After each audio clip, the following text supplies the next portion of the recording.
de persoană pe care îl arătau celorlalți, reflectau pe Iisus Hristos în viața lor. And people would notice this change in them when they became Christians.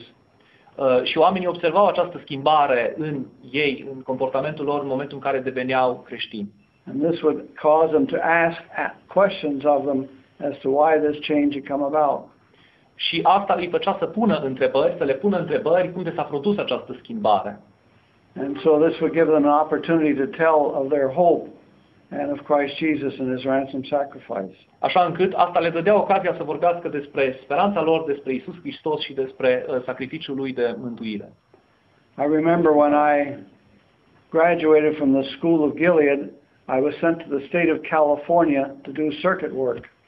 Îmi amintesc când am absolvit școala Gilead, am fost trimis în statul California pentru muncă, pentru serviciu de circuit.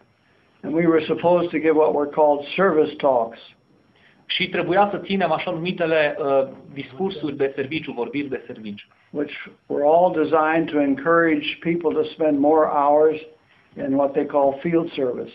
Care toate erau orientate înspre a încuraja pe oameni să petreacă cât mai mult timp în munca de predicare, în ceea ce ei numeau serviciu pe teren. And I wanted my talk to be a scriptural talk, so I spent days and days and days going through the Bible, trying to find some scriptures that I could use to support this idea of field service. Și eu doream ca vorbirea pe care o voi ține să fie scripturală, așa încât am petrecut foarte multe zile întregi, căutând în Biblie argumente prin care să pot să susțin această idee a serviciului pe teren. And I was surprised. I thought, why is it that neither Paul nor Peter nor James nor John, none of them talk about this field service? They don't talk about group witnessing or anything of that kind. Și am fost surprins de faptul că nici Petru, nici Pavel, nici Ioan, nici ceilalți apostoli nu vorbesc nicăieri la modul explicit de un asemenea serviciu de teren. So really it's something that men have developed and caused people to live a programmed life where things are decided for them and how they will live their Christian life. Așadar, este vorba mai degrabă de o decizie pe care au luat-o oamenii în privința modului în care alții trebuie să își petreacă programatic viața și cum să își trăiască ceilalți viața lor creștină. And I think this is something that we all need to recognize, that we are not to be followers of men, we're to be followers of God's Son and Him alone. Și cred că cu toți trebuie să recunoaștem că nu trebuie să fim urmași ai oamenilor, ci urmași ai Fiului lui Dumnezeu și doar ai Fiului lui Dumnezeu. As the psalmist in Psalm 146 says, după cum spune Solomon în Psalmul 146, put no faith in princes, in any man who has no power to save. He breathes his last breath, he returns to the dust, and at that same hour all his thinking ends. Găsesc acum psalmul. Da. Nu vă încredeți în cei mari, în fiii oamenilor în care nu este ajutor, suflarea lor trece, se întorc în pământ și în aceeași zi le pierd și planurile lor. Happy is the man whose helper is the God of Jacob, whose hopes are in Jehovah his God. Ferice de cine are ca ajutor pe Dumnezeul lui Iacov, ferice de cine își pune nădejdea în Domnul, în traducerea lui Rei, Jehova Dumnezeul său. So, it's totally contrary to the Bible to become a follower of any person or any group of men. De aceea este în totalitate contradictoriu cu Biblia să devii urmașul unei persoane sau al unui grup de oameni. When the Apostle Paul wrote to the Christians in Corinth, the city of Corinth in Greece, când apostolul Pavel a scris creștinilor din Corint, din Grecia, at the beginning he said that there were many good qualities that they had. La început le-a spus că sunt foarte multe calități bune pe care ei le au. But he says, I have this point against you, that you are divided. Dar am doar această mustrare de adus, faptul că sunteți împărțiți.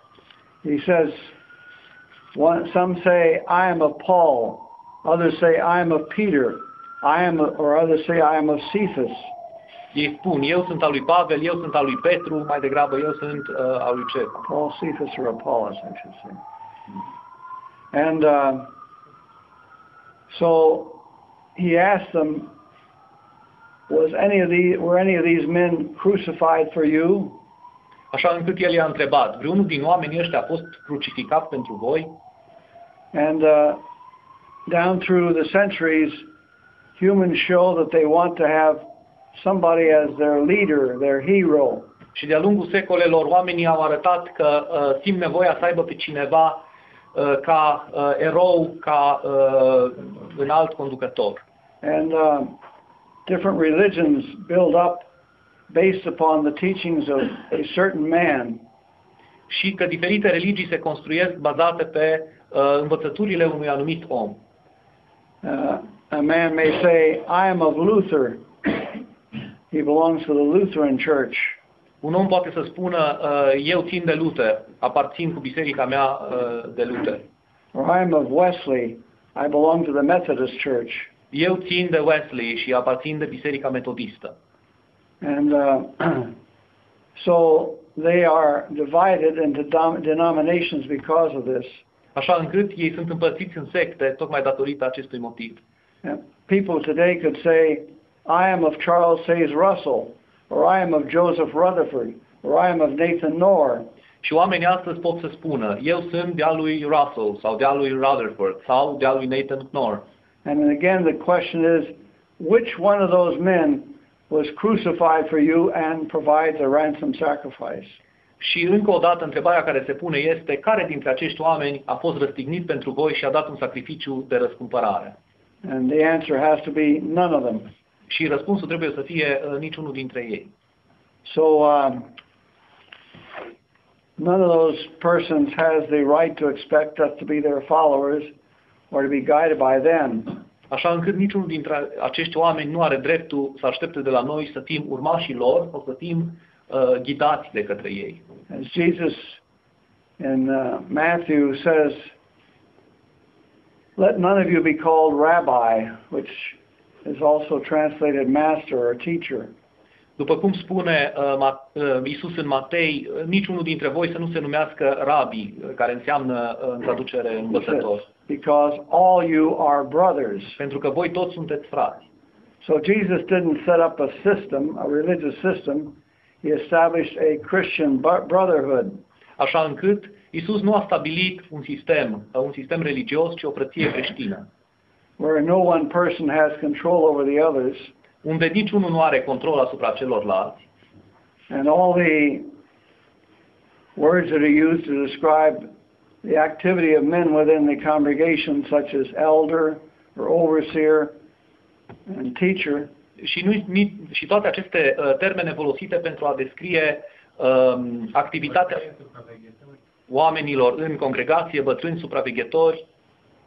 And they describe not a position or a title, but the service that persons would perform. Ele descriu nu o poziție ierarhică, nu un titlu, ci serviciul pe care oamenii respectivi îl aduc. So that is the proper attitude to have, and when I was on the governing body, I saw that this was not the spirit that prevailed, that these men viewed themselves as the ones in control, and that they were in position to set policies and then call on everyone to obey what they had decided. Așa încât asta este atitudinea care trebuie să fie, trebuie să îl rog să repete pentru că am pierdut fraza a fost prea lungă. E nu aceea de a dezvolta politici, de a... Nu, s-a referit la faptul că atunci când era în corpul de guvernare, a văzut că, de fapt, toți acei oameni nu aveau o atitudine creștină, ci aveau, din contră, această dorință de a stăpâni peste ceilalți, de a dicta ei regulile de organizare și așa mai departe. And the great majority of our time was spent dealing with what they called disfellowshipping issues. Și marea majoritate a timpului membrilor corpului de guvernare a fost petrecut cu probleme de excomunicare, deciding whether this activity or work was a disfellowshipping offense. Decizând dacă o anumită activitate sau alta era într-adevăr demnă pentru ca persoana respectivă să fie excomunicată. Adică... Then when the policy was decided and published, așa încât în momentul în care s-a hotărât regula în privința excomunicării și a fost publicată, questions would come in on this particular aspect or that particular aspect, and all the details of the matter. And so we were constantly deciding issue after issue and minor issues and sub-issues. Au apărut o sumedenie de întrebări. Dacă acesta este un motiv pentru excomunicare, celălalt este un motiv pentru excomunicare, așa încât tot timpul ne preocupam de probleme